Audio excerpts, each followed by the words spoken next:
Kementerian Pekerjaan Umum melalui Balai Besar Pelaksanaan Jalan Nasional Sumatera Selatan memastikan ruas Jalan Palembang menuju Pelabuhan Penyeberangan Tanjung Api-Api Banyuasin sudah siap untuk dilintasi.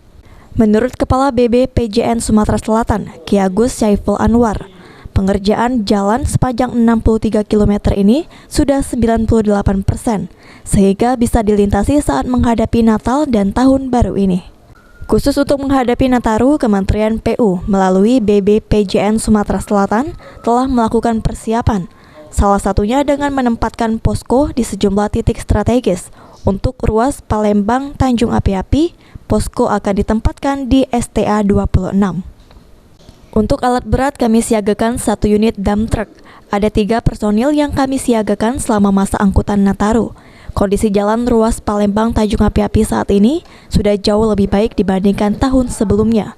Penggunaan jalan cor beton dengan mortar Busarigan dianggap memberikan dampak yang signifikan terhadap peningkatan kualitas jalan. Sepanjang 63 km.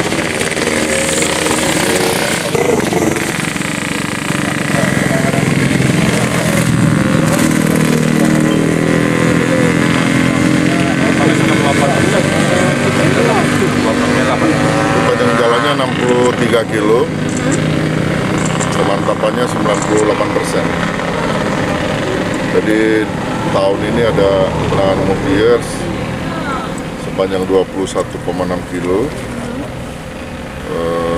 pendananya 130 triliun.